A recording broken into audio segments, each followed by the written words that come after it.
Labas vakaras, brangiosios moteris. Labai džiugu, kad mes ir vėl susitikome. Tikrai buvo geros atostogos, buvo gera pertrauka ir malonu vėl sugrįžti. Tiem, kas yra naujokai mūsų grupėje, tai Siela nurimsta, seserys Kristuje yra moterims skirta grupė, kurioje mes kalbame moterims aktualiomis temomis, bet ne šiaip sau daliname savo nuomonę, bet stengiamės kalbėti mums rūpimomis temomis Dievo žodžio šviesoje. Ir stengiamės pasižiūrėti, o kągi Dievas sako vienokiu ar kitokiu klausimu. Taigi mūsų tikslas yra dalintis Dievo žodžiu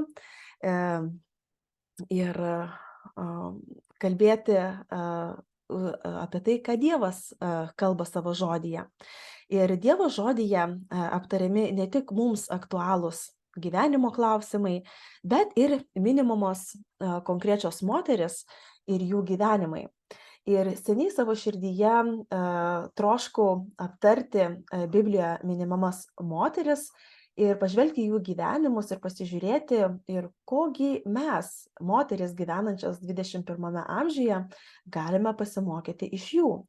Tad ateityje mano temos, mano pranešimai šioje svetainėje bus susijusios būtent su moterimis, kurios yra minimos Biblijoje, ir apie jų gyvenimą ir ko mes galime iš jų pasimokyti. Na, o pirmoji moteris, kurią sutinkame Biblijoje, žinoma, yra Ieva. Ir pasidalinsiu ekranu ir turbūt nerasime nei vieno žmogaus, kuris nėra šio bei to girdėjęs apie šią moterį. Ir paminėjus Ievą, greičiausiai mintyse iškyla panašus vaizdas į šį. Tai yra Ieva rankoje laikanti atkastą obuolį, kažkur šalia besiranganti gyvatė. Ir dažniausiai mūsų aplankantis epitetas apie Ievą yra nevykėlė, tai yra moteris, kuri žiauriai susimovė, moteris, dėl kurios dabar kenčia visas pasaulis. Ar tikrai ji yra verta tik tokių epitetų, ko mes, moteris gyvenančios 21 amžiuje, galime pasimokyti iš pirmosios moters pasaulyje? Na, bet apie viską iš pradžių. Dievas sukuria pasaulį, dangų, žemę, vandenynus, žemynus, augalus, gyvūnus. Tada Dievas sukuria žmogų. Pradžios 1 skyriuje 26-29 eilutėje skaitome. Dievas tarė, padarykime žmogų pagal mūsų atvaizdą ir panašumą. Jie tevaldo jūros žuvis, padangių paukščius, gyvulius ir visą žemę, bei visus roplius, kurie gyvena ant žemės. Ir Dievas sutvėrė žmogų pagal savo atvaizdą. Pagal Dievo atvaizdą sutvėrė jis jį. Vyrą ir moterį sutvėrė jis. Dievas juos palaimino ir tarė, būkite vaisingi ir dauginkitės, pripildykite žemę ir užvaldykite ją, viešpataukite jūros žuvims, padangių paukščiams ir kiekvienam gyvam padoriui, kuris kruta ant žemės. Taigi matome, kad vienintelis kūrinys šiame pasaulyje, tai yra žmogus, yra sukuriamas pagal Dievo atvaizdą ir panašumą. Nei augalai, nei gyvūnai nėra sukurti pagal Dievo atvaizdą ir panašumą. O ką reiškia būti sukurtam pagal Dievo atvaizdą ir panašumą? Visų pirma, noriu pabrėžti, kad tai nereiškia, jog Dievas yra žmogaus pavidalo, panašus į vyrą ir į moterį. Biblijoje aiškiai parašyta, kad Dievas yra dvasia, jis neturi kūno. Taigi žmogus, tiek vyras, tiek moteris, panašus į Dievą savo nematerialiomis savybėmis – moralę, dvasinę, intelektualią prasme. Žmogus – tai racionali, mąstanti būtybė, galinti rinktis, sugebanti kurti, bendrauti, išreikšti save. Savyje turintis moralinį kompasą, sąžinę. Žmogus – tai yra amžina būtybė turinti sielą, kuri gyvena amžinai. Kiekvienas žmogus, kiekviena moteris yra sukurta pagal Dievo atvaizdą. Ir kiekviena moteris gali atspindėti tam tikras Dievo savybes, pavyzdžiui, meilę, tiesą, gerumą, švelnumą, atjautą, išmintį. Taigi kiekvieną kartą, kai kas nors sukuria naują išradimą, meno kūrinį, parašo knygą, nutapo paveikslą, sukuria dainą ar filmą, atlieka sudėtingus matematinius skaičiavimus, atpažįsta blogį, giria gėrį, jaučia kaltę. Kiekvieną kartą, kai kas nors įsimyli, susiranda naują draugą, apkabina vaiką, liūdi dėl artimo netekties, meldžiasi, jis ar ji patvirtina, kad yra sukurtas pagal Dievo atvaizdą ir panašumą. Dievas iškelia žmogų virš visų kitų kūrinių ir paveda žmogui valdyti ir šeimininkauti jo sukurtame pasaulyje. Iš čia ir tik iš čia kyla mūsų vertė. Mes esame ypatingas Dievo kūrinys, sukurtas pagal Dievo atvaizdą ir panašumą. Kiekvienas iš mūsų esame unikalus. Ir kiekviena moteris yra unikali. Tokios kaip tu nebuvo ir nebus. Tu esi ypatinga, nes tu esi sukurta Dievo. Todėl tavo vertė ir nei vienos moters vertė nepriklauso nuo mūsų rasės, lyties, amžiaus, tautybės, socialinio statuso ar materialinio statuso, intelektinių ar fizinių sugebėjimų ar pasiekimų kažkokių tai. Mūsų vertė neapibrėžiama žmonių matavimo vienetais ar liniuotėmis, o mūsų vertė jau yra pamatuota, nes mes, žmonės, tiek vyrai, tiek moteris, esame be galo svarbus ir vertingi. Ir mūsų nagrinėjimuose eilutėse aiškiai matoma, kad Dievas sukuria vyrą ir moterį. Jie abu yra skirtingi, bet vienodai svarbus. Naujajame testamente laiške Galatams yra parašyta 3 skyriuje 28 eilutėje. Nebėra nei žydo, nei graiko, nebėra nei vergo, nei laisvojo, nebėra nei vyro, nei moters. Visi esame viena Kristuje Jėzuje. Vyras yra sukurtas su skirtingomis fizinėmis ir emocinėmis savybėmis nei moteris, bet tai nereiškia, kad vyras yra geresnis ar prastesnis už moterį, ar atvirkščiai, kad moteris yra geresnė ar prastesnė už vyrą. Jiems abiems Dievas paveda valdyti žemę, kaip lygiaverčiams partneriams, bendradarbiams, draugams.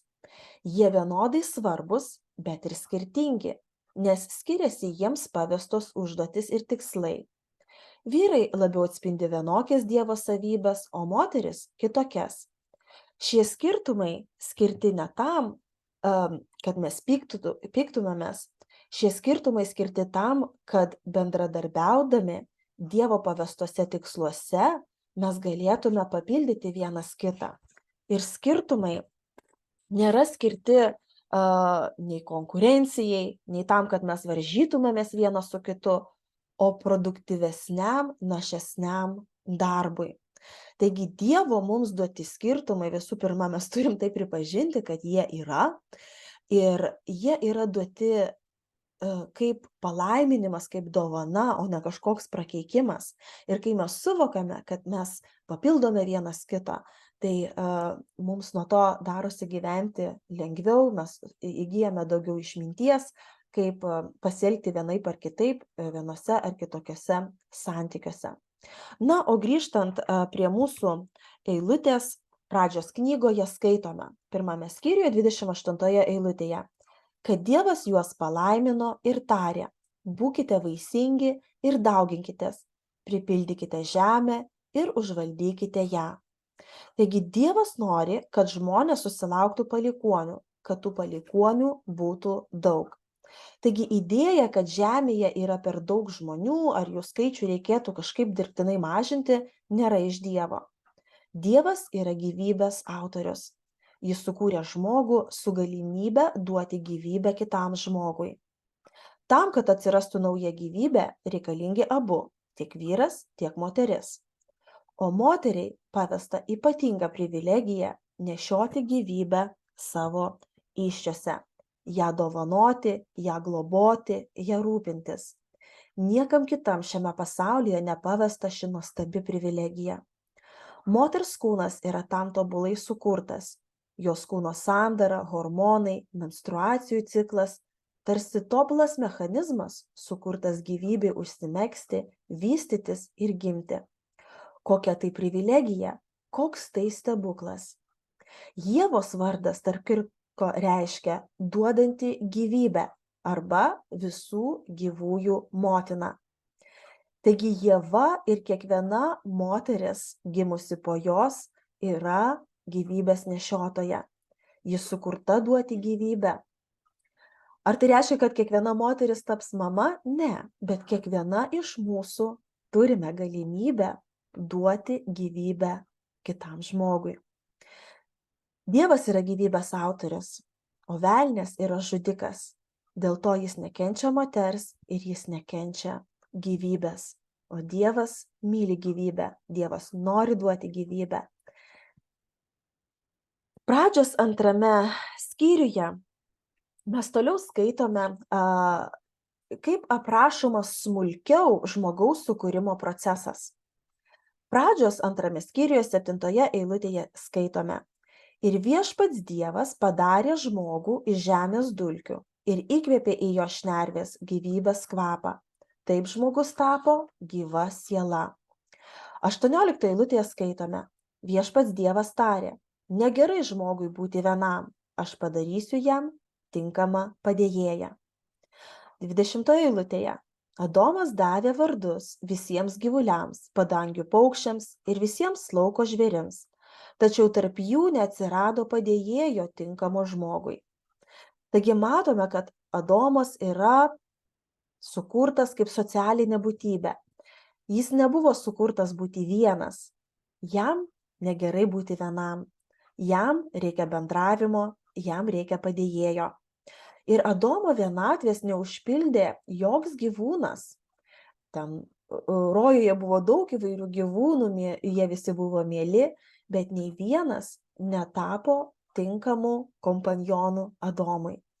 Adomas turėjo tobulą darbą ir netgi darbas neužpildė tos vienatvės. Adomas turėjo tobulą bendravimą su Dievu, buvo tobuloje aplinkoje, bet jam kažko trūko. Jis jautėsi vienišas ir tarp kitko tai nebuvo jokia nuodėmė, nes nuodėmės dar net nebuvo. Tai Dievas pamato šį poreikį ir imasi tarsi chirurginės operacijos. Toliau skaitome Pradžios 2 skyriuje 21 eilutėje. Tada viešpats Dievas giliai užmigdė Adomą, išėmė vieną jo šonkaulių ir tą vietą užpildė kūnu. Po to viešpats Dievas iš šonkaulio, kurį išėmė iš žmogaus, padarė moterį ir ją atvedė pas žmogų. Tada Adomas tarė: Štai kaulas iš mano kaulų ir kūnas iš mano kūnų. Šita bus vadinama moterimi, nes iš vyro ji paimta. Štai sutinkame ir Ievos gimimo dieną. Aš girdėjau tokį poetišką pamąstymą, kad moteris nebuvo sukurta iš kojos kaulo, kad jos niekas nemindžiotų. Ji nebuvo sukurta iš kaklo slankstelio, kad nevadovautų ir nevedžiotų vyro už nosies, bet ji buvo sukurta iš šonkaulio, kad būtų arčiau vyro širdies, kad būtų jo mylima. Taigi Adomas pamato Ievą ir sušunka iš susižavėjimo. Ir pirmuosius Adomo žodžius, kuriuos mes skaitome, tai yra poezija, tiesiog meilės daina. Ne veltui tiek yra daug sukurta dainų ir turbūt 90% dainų ir eilių yra apie meilę. Taigi pirmieji užrašyti Adomo žodžiai tai yra susižavėjimo šūksnis pamačius savo žmoną. Ji yra tobula. Ji buvo pilnai išsivysčiusi, o ne kažkokia urvinė moteris. Mūsų žmogiškas smalsumas norėtų atsakyti į klausimą, kaipgi atrodė pirmoji moteris, tobula moteris.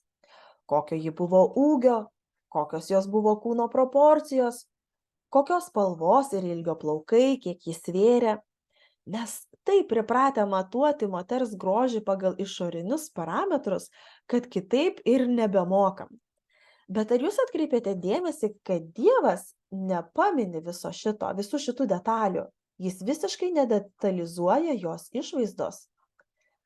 Ir man atrodo, kad jis daro tai dėl to, jog tai visiškai nėra svarbus.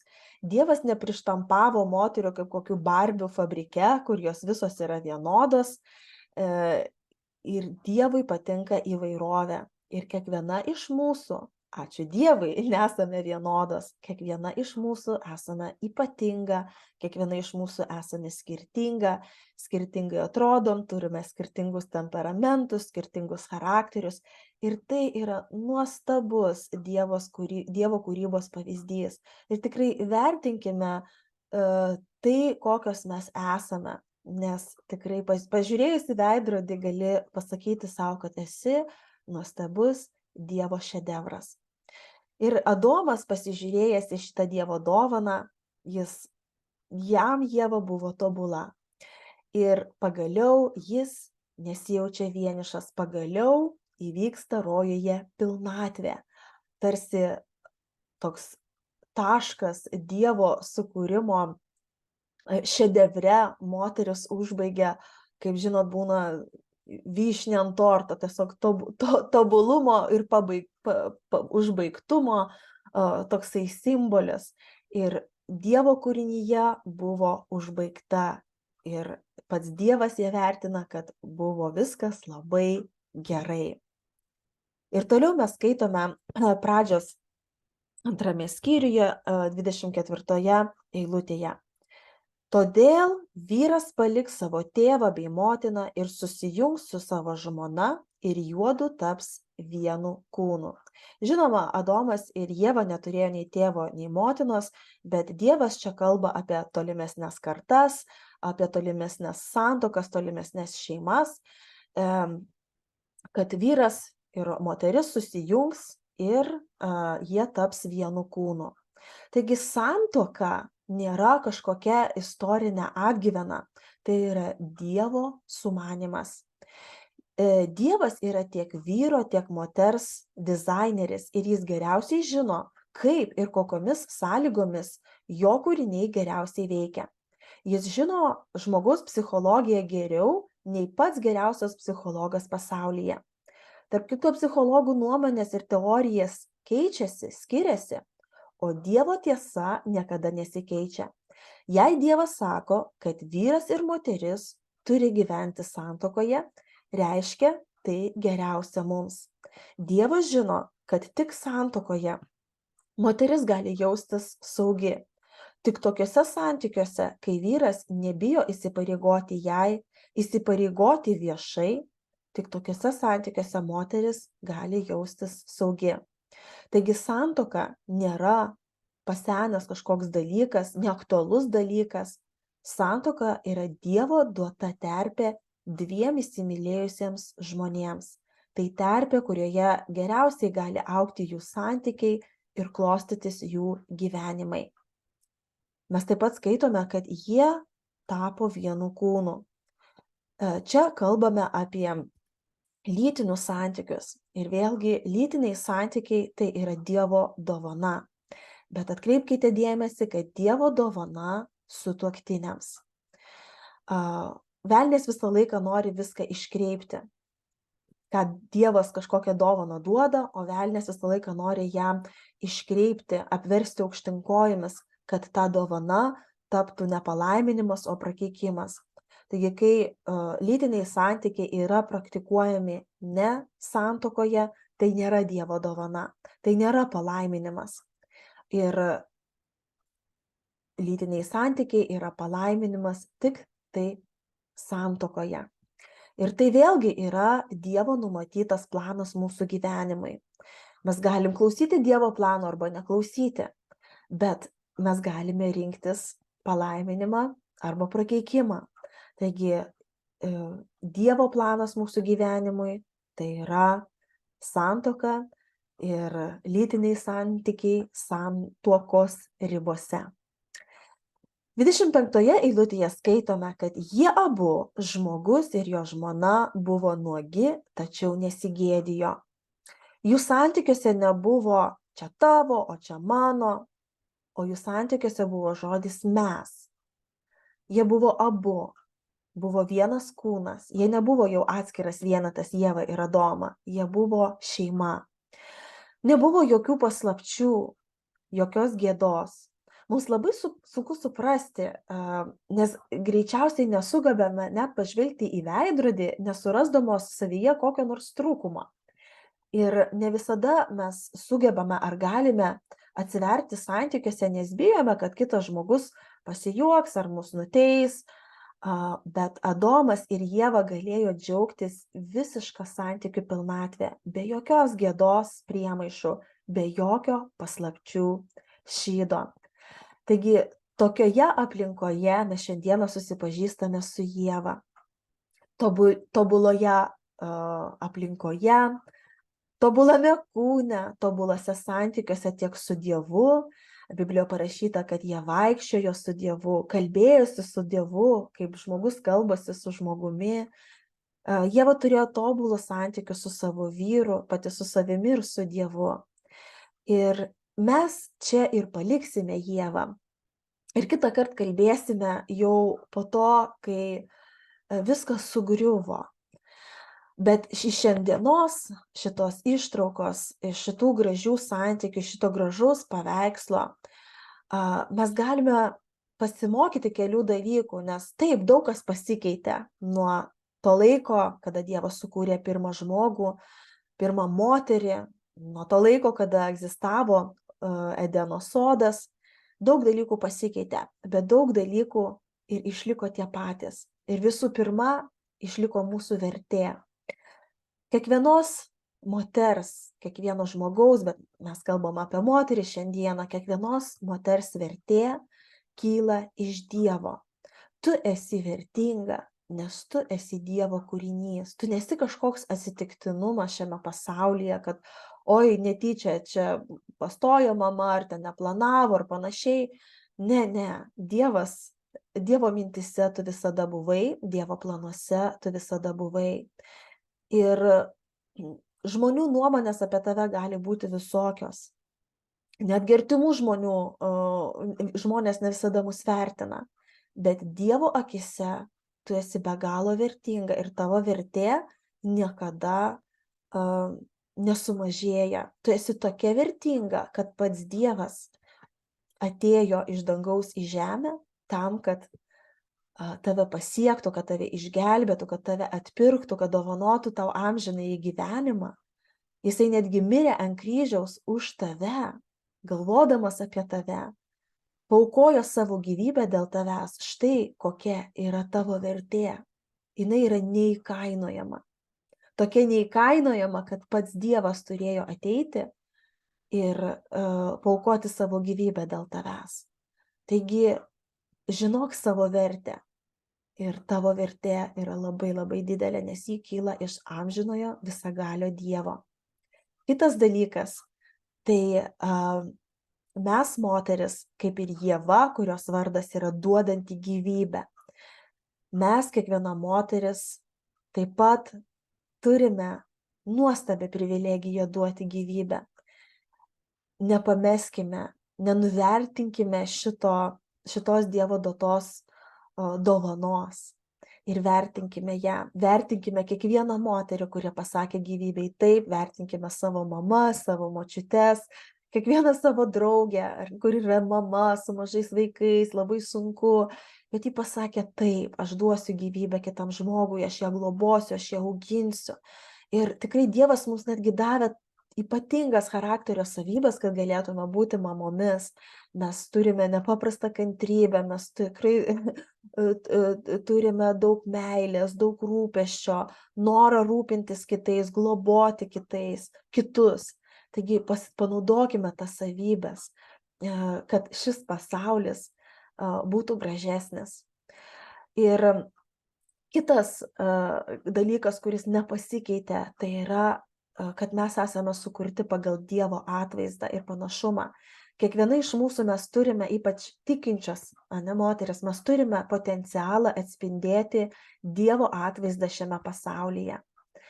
Siekime meilę, pasisemkime visų pirma tų savybių iš Dievo ir tada atiduokime tai kitiems. Siekime pasaulyje meilį, gėrį, švelnumą ir saugokimės polinkio užgožti Dievo atvaizdą savyje, siekdamos vykdyti savo valią, būdamos savanaudės ir norėdamos gyventi tik dėl savęs, daryti tik tai, kas man patinka ir visiškai ignoruodami tą faktą, kad Dievas turi tikslą mūsų gyvenime.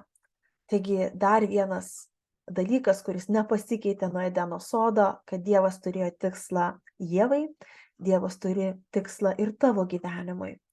Ir tikrai tik Dieve mes galime atrasti savo vertę, savo potencialą ir savo tikslą gyvenime.